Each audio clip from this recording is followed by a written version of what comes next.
We live in an increasingly neurodiverse world, and so it follows that the world of work will also be neurodiverse. So how do we create workplaces where people feel they can truly thrive? Well, today on The Mental Space, I'm delighted to bring the latest episode of our partnership with GM on their road to equity. I've got two very special guests who are going to explore how we create inclusive workplaces. To my left, we have Pieter Snyman, who is a member of the SEDRA Foundation. And on my far left, we've got Alicia Ludwig, who is the GM Able African and Middle East President. And welcome both of you to the Mental Space podcast. Thank you. Thank you. Pieter, Yes. I will start with you if I may. Yes, you may. And I'm going to ask you, we always like to get into people's sort of their origin story. So give us a little Marvel superhero origin story. Tell us a little bit about your life. So I was born in South Africa back in 2003, Pretoria, and I moved back and forth. So then that year I moved here for 5 years. Then 5 years after that, in 2007, I moved back there. Then since 2013, I've lived here. Now, you've been involved with the SEDRA Foundation for how many years now? How long have you worked? I've just started right now, recently. What was the nature of the partnership? What brought you to the SEDRA Foundation? I guess, because it's obviously opportunities, because the thing is, because after school, my mom, is, because I have autism, the scary thing, I think, for any parent with a kid with any, mental disabilities, whatever, is my son or my daughter, whatever, going to have a future? Are they going to be capable of taking care of their own? And she trusts SEDRA that they can help me get opportunities that maybe I can't get myself.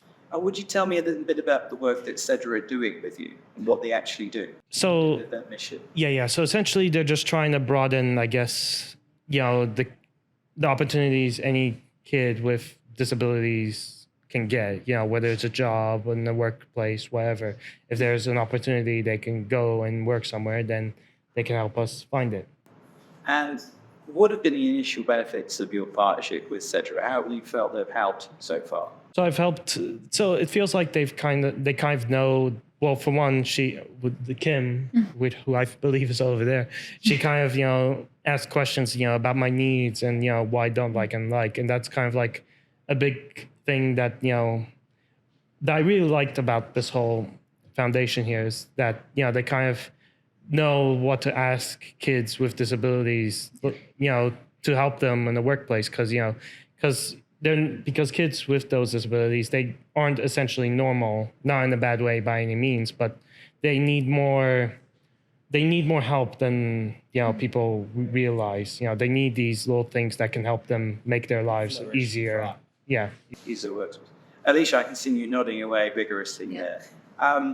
Why was this partnership with SEDRA so sort of core to the mission at GM?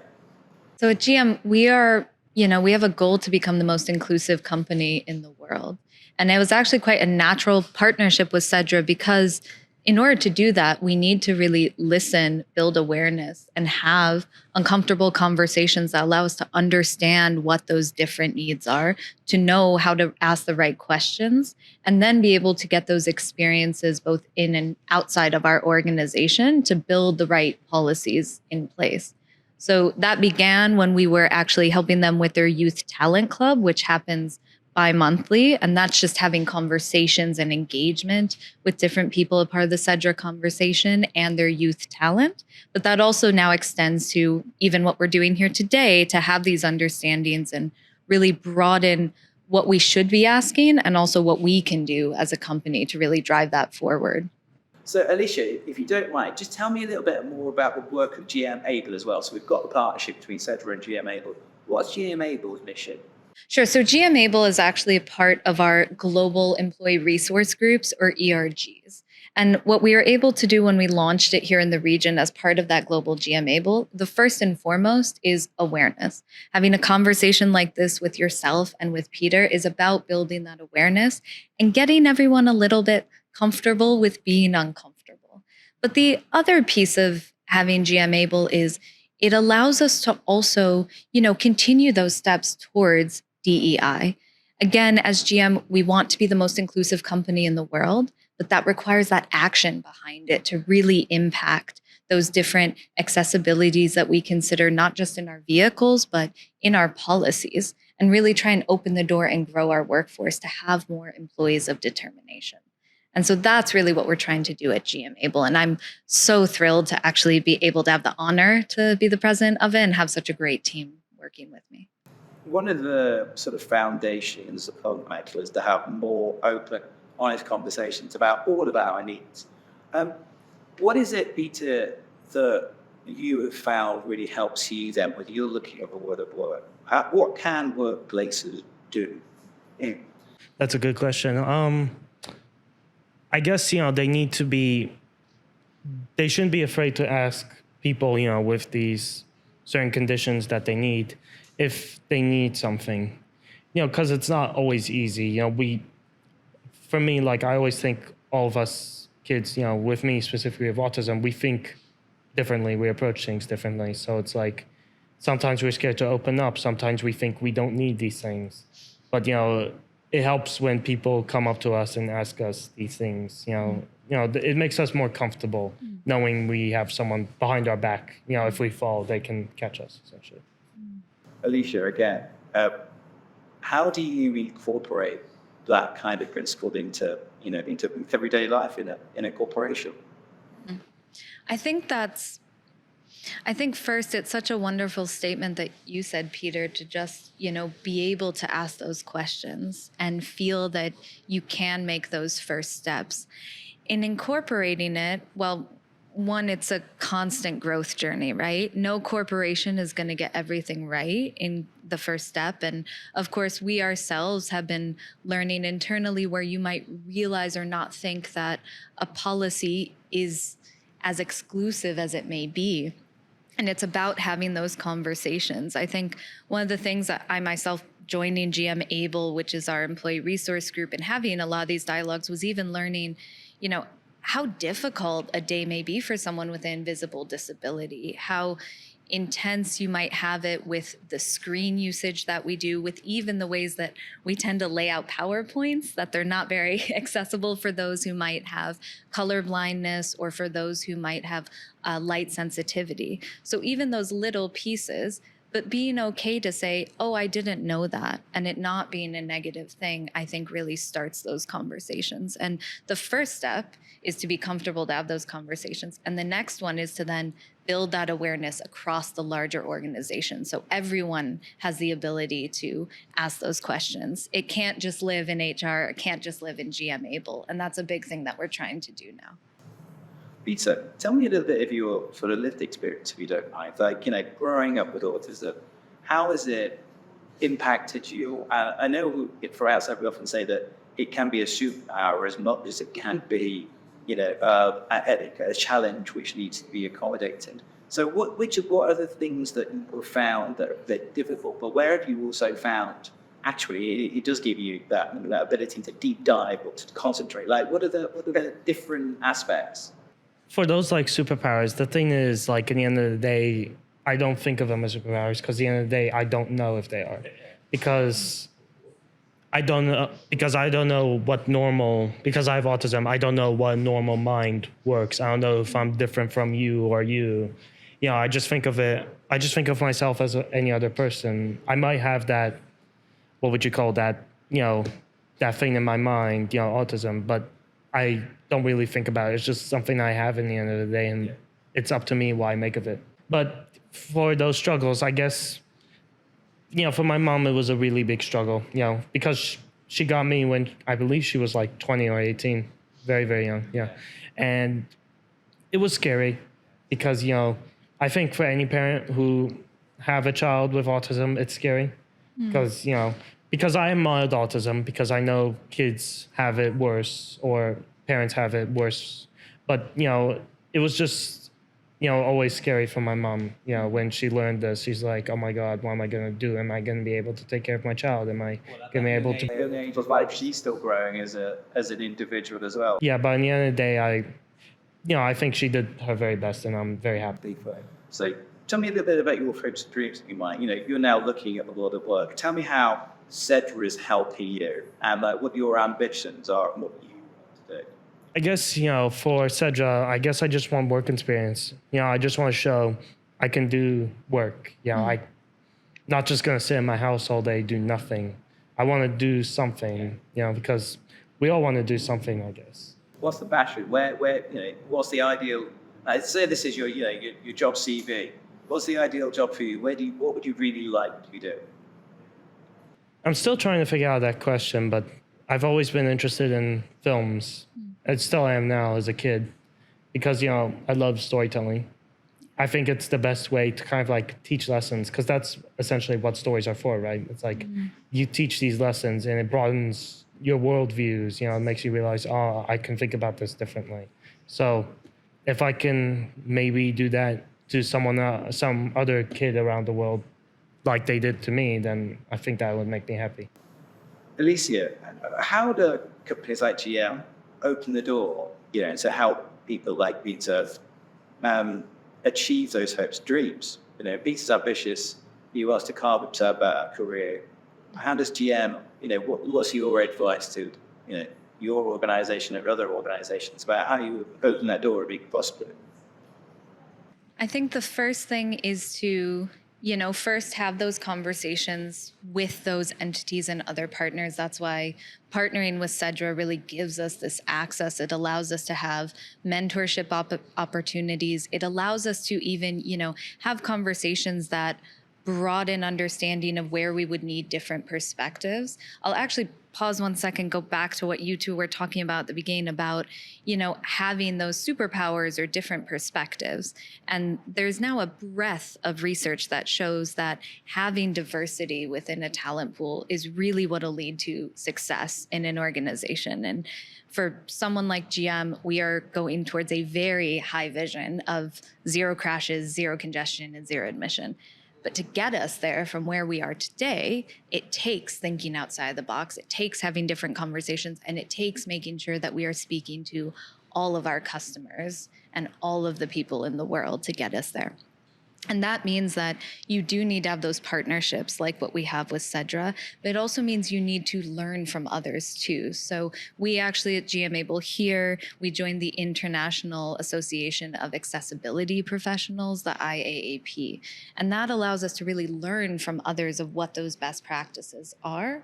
And then for us in terms of the workforce, it means we need to be looking at that next generation of talent. And so that's why we partnered with the Emirates Foundation to give the knowledge that we as our own workforce have built up within ourselves, but then make sure that we have open conversations where we can give that advice, talk through what those challenges would be, and also, be humble ourselves to learn and say, what are the best ways that we can bring that talent forward? Yeah. I love us making the business case for better conversations around mental health. And right now, particularly in this part of the world, we're in the Middle East, we're in the UAE, lots of opportunity, lots of ambition, almost a war on talent, I might say. But we're talking about the ROI, the return on investment, for companies actually opening their eyes to this. Are they not almost like cutting their nose off to spite their face, as we say in the UK, by not considering a pool of talent? Like, what are we're basically talking about just widening the pool of talent that we're brought from, particularly when we look at, we're entering the age of AI, we're entering all these new tools where our humanity is going to be the thing that really drives businesses forward. So I just want to get both of your perspectives on that.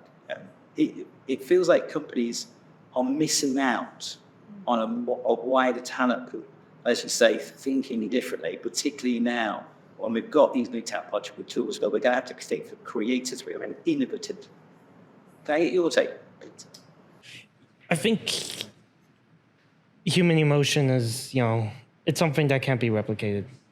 It's especially with AI and all these new tools. I think the human part of it is the most important thing. And I think it makes all these things we have, whether it's cars, films, restaurants, what makes it feel human is humans. Like, you can't replace humans. You shouldn't replace humans. And, I hope the world doesn't go that way because, it seems wrong, and I just don't, and I think it's just important that we keep the human part of it always. there was a really interesting survey recently done by PwC, which was a survey of CEOs over here. And they all know, I think 38% of CEOs said that if they don't change the way they think and innovate, then they'll be out of business in 10 years. I just really wanted to expand on that point about the need for creative thinking moving forward, the need for innovative thinking moving forward, and that missed opportunity, perhaps, that other organizations are, creating themselves. I would say actually, and this is an odd one, if you don't mind, I actually have my GM notebook here, and there's a quote at the beginning of it, which, if you don't mind, I'll read it. It's from our CEO, Mary Barr, which is, "Historic transformations don't happen overnight, especially when the goal is to make significant, enduring change." And it was one for us that, as we're looking ahead, let's get a clear vision, courage, and confidence. And that, I think, is one of my favorite quotes, because courage is something that you don't usually think of when you talk about putting your goals in place, or even on a business side, what are our KPIs? What are our KSIs? And when you're talking about that ability to be courageous, you also, the way that I tend to see it in the quote is, courage isn't not having fear. It's to go ahead with fear and do it anyway. And so that's where, to be able to really move ahead into uncomfortable spaces and do all that, you need every perspective in the room. We at General Motors, what do? We have moments and we create mobility that connect people to what matters. And so for us, we need to have that presence of all of our customers and all of those people to really make sure that we are bringing that purpose to life in the vehicles and technology that we are selling today or planning for in the future. And so in order to do that, it means we also need to have every voice at the table and allow everyone to bring their full selves to work, because that's where you get those conversations where there's nothing worse than the silent nod or nodding your head into mean, and everyone thinks you're all agreeing. But it's that person who says, wait 1 second. Yeah. What if we did this? Or wait 1 second. How would this person experience that? Or how would this customer really experience that? And that's where you get those unique solutions, like one that we have in our car today, which is in the US, where you can actually adjust the display for color blindness. Or you have the ability to connect with an OnStar advisor in North America, and they can give someone turn-by-turn navigation for those who aren't comfortable being able to, go back and forth between the screen and audio to be able to get to their destination.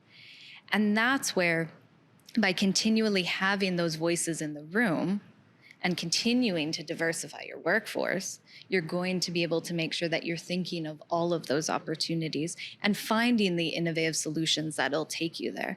As I said before, and I completely agree with that PwC's study, we are trying to do, transformative things in the mobility space, not just in automotive. And that means you need people who are willing to see things not as they are, but as they could be. You remind me of the story of the missing bullet holes, which is always one of my favourite stories in the world, which we transferred to the world of business. But during the Second World War, the US Air Force did a massive study of the airplanes that came back. So they were looking at the bullet holes, and the bullet holes were all the way, or there was some on the tail. So all of the scientists are basically saying, reinforce the wings and reinforce the tail, and that means that more of our aviators will make you back up. And there was one scientist, and I forget his name, but there was one engineer that basically went, what about missing bullet holes? And it's like, why are there no bullet holes in the cockpit? Why is the cockpit never shot? And it wasn't that the cockpit was never shot, it was that the ones that were shot in the cockpit didn't make it back. So it's having that different perspective, that one extra voice, that one voice that says, hey, consider going down this road. Mm-hmm. Yeah, no, I absolutely love that. Pieter, if we can talk about some of the mechanics. When we do a lot of work, I think this is a challenge in all companies, but when we talk about feedback processes, and I'm interested to get GM's perspective on this as well, but what kind of feedback process do you think is best suited to you? Like, how does a company give you feedback to ensure that your needs are met? For me specifically, it's like complete honesty. Like, I want to know if I'm doing something wrong, or if I said something wrong, or I did something wrong, because like I want that transparency. Because like if I said anything offensive or I offended anybody, I would want to know. Like, then I can learn from it and apologize from it. You know, because it makes me, at the end of the day, a better person, or it makes me better at whatever job it is. I need the honesty, so I know how can I make sure I don't do this again, and how can I be better. Now, that's a really interesting point because, we talk about psychological safety inside of organizations. You say when people be their full selves, complete honesty in organizations is actually quite a tough thing to achieve. Yes. It's one of my favorite things that we say in GM is feedback is a gift. And the second thing, which Mary Barr, our CEO and chairman, also says a lot of the time in conjunction with it, and I think it's so right, is assume goodness. Assume that the feedback is coming from a good place, or assume that the person who said the wrong thing or made the wrong decision came from a good place. And they want to also have that feedback accepted, and they want to hear those places. And I think when it comes to our values and what we live by at GM, one of our values is be bold. And the key point in that is respectfully, that you should be able to be honest, but you're also speaking as a person to a person. And if we come to each other and we assume goodness and we're humans first, you can have that honesty while also assuming that no one meant anything to go wrong, no one meant to come from a bad place. And that also then allows you to grow, because those interactions matter. If someone has a great feedback experience where they still get told if something wasn't the right way to go about it, they still get told if they missed the mark, but they also got told in a way where they could action it, learn from it, and know that, it's okay to learn and move forward from it as long as we're learning from it. And that makes a big difference. And then that, obviously, the more you repeat that and you get yourself to do it as much as possible, the easier it becomes. I personally try to do feedback at least once a day. Some days I'll be honest, I'm not feeling it, but I still try to do it because it gets you comfortable with it. And the last thing you would need in that situation, how important feedback is feedback occurs once a quarter, and the immediate feeling you get when it gets put on your calendar is dread. You're like, oh no, it's the feedback session.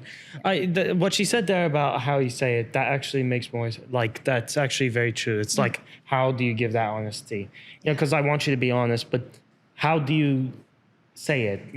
Like, you have to be say in a way that, like, it's kind of like you're saying, okay, but this is, this. It's like, you're being honest, but not in a mean way. Does it come back to that? And I see a lot of communication about this, the respect. Yes. Yeah, the respect. The respect is often the difference between gaslighting and giving, responding to someone in any emotional situation with respect. Yes. And I just wanted to focus a moment, if I could, partnership between GM and SEDRA and the SEDRA Foundation. How did that come to fruition? And how does that, once again, how does that feed into your mission to be that inclusive leader in the automotive industry? What was it about SEDRA's work that really caught GM's eye and was for them? Yeah, as I said before, it was a natural partnership because of how SEDRA works, not just with individuals, but with corporations, to really guide them and give them education on how they can be more inclusive with their talent force. And because we are working to be that more inclusive company, we were looking for those voices that could give us that guidance and help us in terms of not just us learning, but also our ability to give back with mentorships or the knowledge that we have in our workforce today, and also then our ability to enact and get insight on policies that would really make a difference as well. So it did begin with us naturally doing different mentorships and people attending those youth talent clubs, just interacting with the talent that they had and looking at, what are ways that we as GM could bring a lot more equality there. it's now expanded into us also working with the field and our wider industry. So going to events together, engaging with other partners or those that SEDRA knows of that can give us that different insight, and we in turn can give back to them and hopefully influence the wider industry into considering different types of talent and how we can all get better at being more inclusive. And then the next thing that'll also come of that is to really get that voice of customer. So the customer is the center of everything we do. And so I'm very excited that we will then in turn be doing customer car clinics where we work at those abilities to make sure that these cars are accessible and also exciting for all of our customers. You know, we have different pieces that can allow inclusivity. And one great example that I even learned about is even more beneficial than I thought is remote start that we have and remote unlock. And, you know, I even just learned this morning that not only is that great for those that might have limited mobility in their hands, but it's also great for those who may have had traumatic spinal injuries where they're not able to regulate their body temperature. So if it's too hot or too cold, it allows the car to warm up or cool down effectively. And learning those little pieces and how we can make that customer journey experience even better is a great next step that we'll do with SEDRA, and I can't wait for what comes after that. Yeah. I want to come back to you again, Pieter. I mean, when we look at, and I celebrate this, I praise this, when we look at the younger generation coming through into the world of work, they ask lots more questions of my generation did going through the world of work. Yeah. The interview process is now much more of a two-way process. As you all need to, you're preparing yourself to be doing job interviews, you're preparing to sit down with organizations, whether it be for internships, mentorships, or do the job offer. What are the kind of questions that you're going to be asking there? Can I take notes? No. That's a good question. I've never really thought that, but I guess, it's really about, what are the accessibilities to me? What's this job gonna help me with, in terms of my accessibility, my needs, and just make my day a bit easier. That would be the questions that I would ask. Obviously, the other question would be pay, but yeah, it would just on a six, it would be would this be the right job for me given the options I need, the accessibilities I need? Well, we talk about the things that make your life easier or the things that make your life harder. In a job perspective, what do you feel are the things that would be either make your life easy or make your life harder? So what are the do more of? What are the do less of? I guess do less of is definitely not working alone or not having someone beside you. Because I think for me, I know we're not perfect. None of us are perfect. But, you kind of always strive to do perfect. But, that's what I'm scared of. If I make a mistake and it kind of ruins something. And I always want to have someone by me knowing I'm doing this right or I'm doing something wrong. Then they tell me that I'm like, I can quickly fix this. I don't want to do anything that necessarily ruins it. So that kind of comes back to the importance of mentorship inside companies and also having that psychologically safe space, because it should be okay to make mistakes. In fact, sometimes mistakes are incredibly important to the development of organizations. I would say that's a great point. You can learn so much from making mistakes, but again, you have to be unafraid to do it. And you have to have that experience that if I do make a mistake, when we find the learnings from it, when we find what we made from it, that allows us to really grow or find a new solution out of it.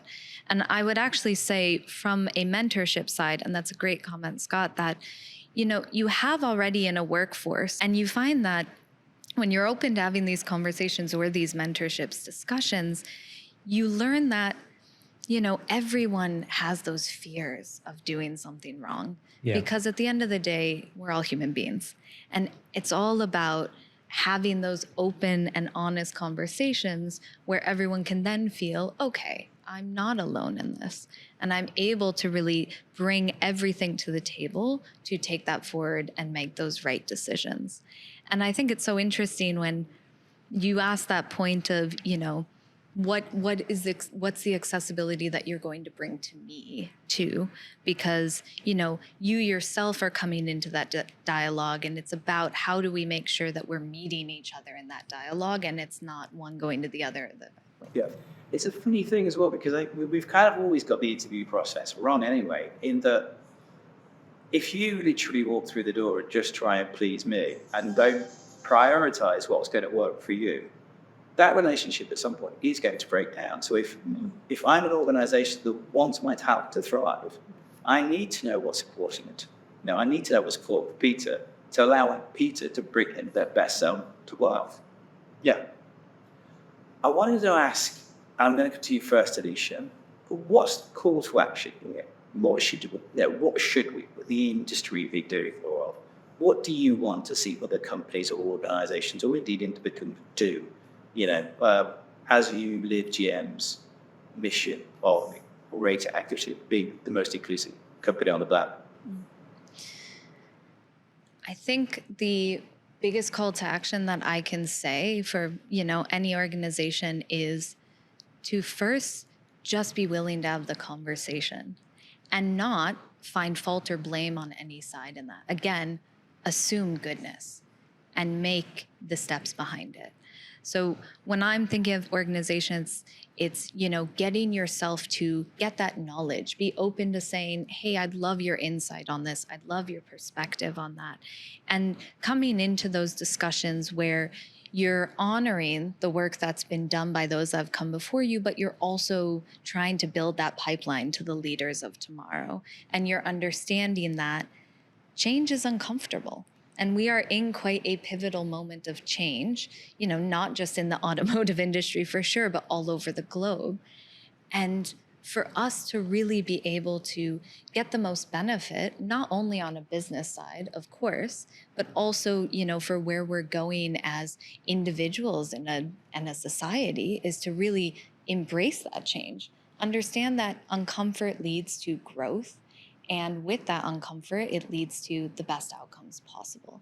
And what I would say for, organizations first is to, yes, be uncomfortable, but also then start asking for knowledge from others. Reach out to those organizations. We do have a lot of wonderful organizations, here within the UAE. We obviously have SEDRA, and we work with the Emirates Foundation. You also have the International Association of Accessibility Professionals to learn from each other.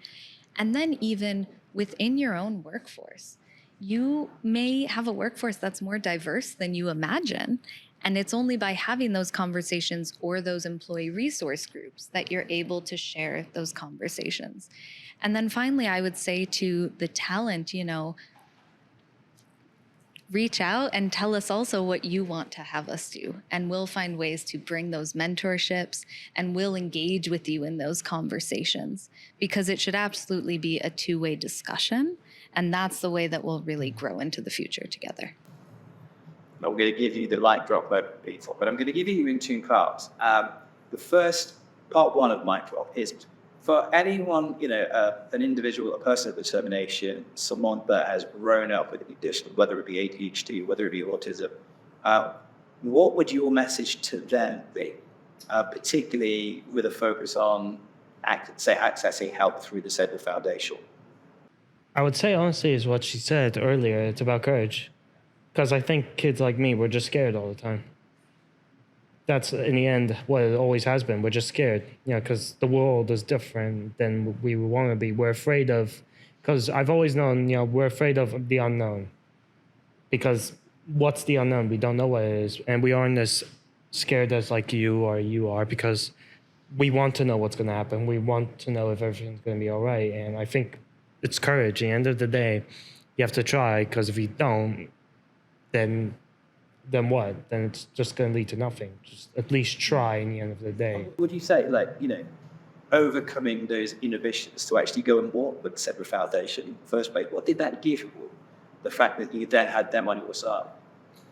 I guess it gave me positivity, I would say, or as I said, courage, that maybe I can do these things that by myself, maybe I was a bit, I'm not sure, I can do this, but, with knowing there's people behind me, supporting me, I'm more comfortable knowing that I have someone behind me, and I'm not alone. Yeah. Okay, part two of the mind problem would be your message or call to action to companies or organizations, even if it's simply hire Pieter. I guess, just be open-minded. Yeah, I mean, it's a challenge because, I don't think the world has ever before this really opened up to people, because we've opened up to different races, to different classes, whatever. But we're starting to try to open up to disabilities or mental disabilities, And I think, honestly, it's just open-mindedness, just at least try this and, find those right people who can do these things, at the end of the day. I really just feel like a mind drop. I've loved this conversation. Thank you so much. Thanks for sharing your story, Pieter. Alicia, congratulations to you as well on the work you've been doing to become the most inclusive company on the planet. So, Pieter, Alicia, thank you very much for joining us on the Mental Space podcast today. Thank you. Use that. Thank you. So, if you've enjoyed this conversation as much as I am, please remember that you can subscribe. If you're watching on YouTube, the button is literally right there. So press it, subscribe, and we'll bring you more conversations. And one last time, thank you guys. Thank you.